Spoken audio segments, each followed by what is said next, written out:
لیکن یہاں جو ہے معاملہ صوم، اس سے پہلے مکی دور میں صوم کا کہیں کوئی تذکرہ ہی نہیں، نہ عربوں میں اس کا رواج تھا۔ یہ لفظ بھی عربی زبان میں تھا گھوڑوں کے لیے، گھوڑے روزہ رکھتے تھے۔ رکھتے کیا تھے بیچارے؟ انہیں رکھوایا جاتا تھا، کیونکہ عربوں کا جو معاملہ تھا وہ لوٹ مار، غارت گری، اور اس کے لیے انہیں چاہیے تیز رفتار سواری، جاؤ حملہ کرو، لوٹو مارو اور بھاگو۔ اونٹ جو ان کی فضا اور ان کے ماحول کے لیے مناسب تھا وہ زیادہ تیز دوڑ نہیں سکتا، اپنی اس ضرورت کے لیے گھوڑا چاہیے تھا۔ گھوڑے میں عرب کا سخت موسم برداشت کرنے کی عادت نہیں، نازک جانور ہے، وہ پیاسا تو نہیں رہ سکتا 7 دن تک جیسے کہ اونٹ رہ سکتا ہے، بھوکا نہیں رہ سکتا، وہ لو کے تھپیڑے نہیں برداشت کر سکتا، لہذا عرب اس کو رکھواتے تھے روزہ۔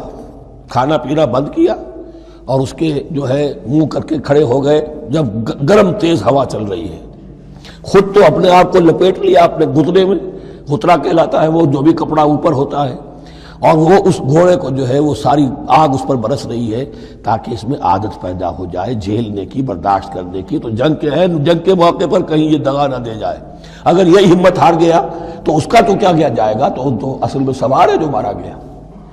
یہ روزہ ان کے ہاتھ تھا، لیکن جب حضور آئے مدینے میں تو یہاں یہود میں روزے کا رواج تھا۔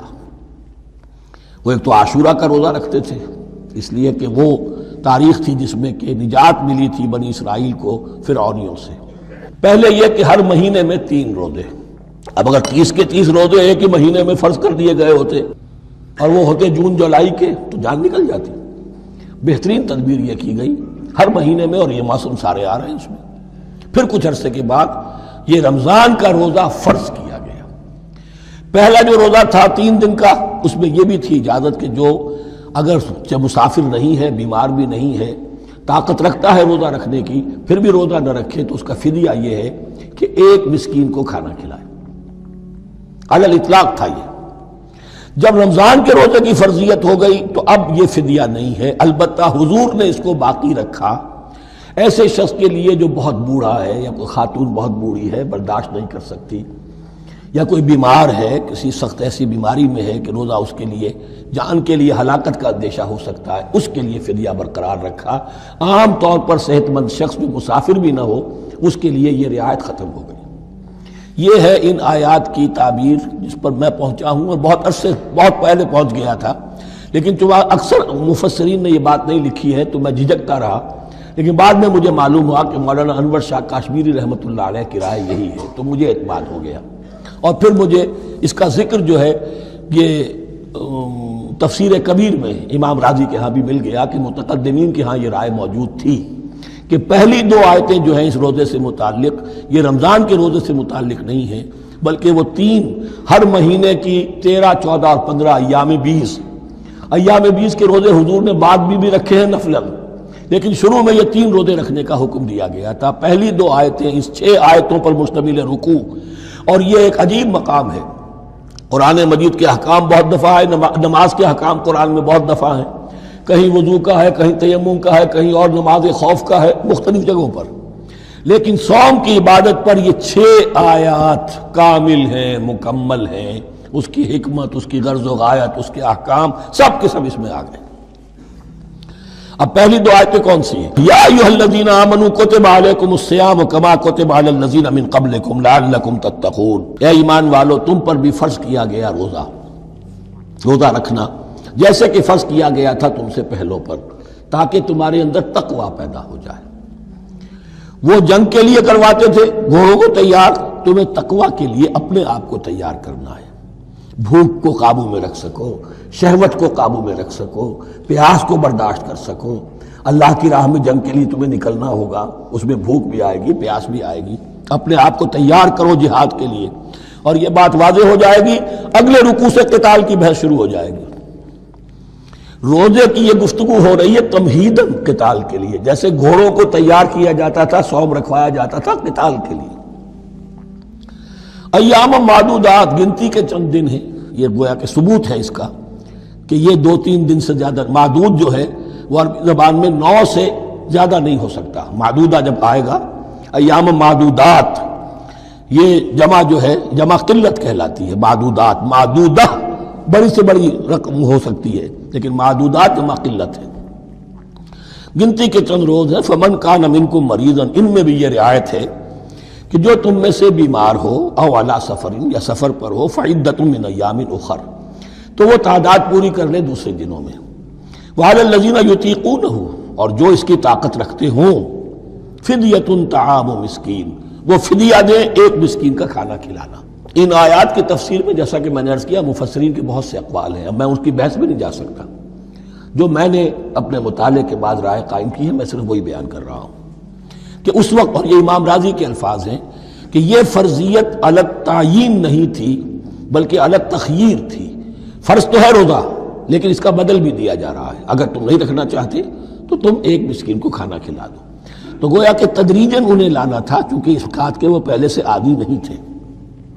فمن تطوع خیرا فهو خیر اللہ، اور جو اپنی جی سے اپنی مرضی سے خیر کرنا چاہے تو اس کے لیے خیر ہے، روزہ بھی رکھے اور مسکین کو کھانا بھی کھلائے، دونوں کام کرے، تو اس میں کوئی رکاوٹ تو نہیں، اس کے لیے بہتر ہوگا.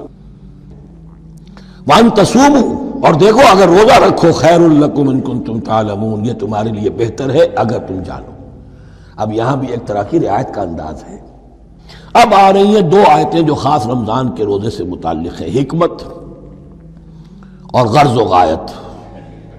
پھر ایک آیت طویل آئے گی احکام، اور پھر ایک آیت آئے گی لٹمس ٹیسٹ. یہ 6 آیتیں. شہر رمضان الذی انزل فیہ القرآن، رمضان کا مہینہ وہ ہے جس میں قرآن نازل کیا گیا. ھدی للناس وبینات من الھدی والفرقان، لوگوں کے لیے ہدایت، اور ہدایت کی بھی روشن بینات باتیں، والفرقان، اور حق و باطل میں فرق کر دینے والی چیز. فمن شہد منکم الشہر، تو جو کوئی بھی پائے اس مہینے کو، یا جو شخص بھی مقیم ہو اس مہینے میں، مسافر نہ ہو، فلیصم، اس پر لازم ہے کہ روزہ رکھے. اب وہ وجوب علی التخییر ختم ہو گیا، اب وجوب علی التعیین، اب یہ لازم ہے، یہ رکھنا ہے. ایک رعایت باقی رکھی، ومن کان مریضا او علی سفر فعدۃ من ایام اخر، جو بیمار ہے یا یہ کہ سفر پر ہے وہ تعداد پوری کر لے دوسرے دنوں میں.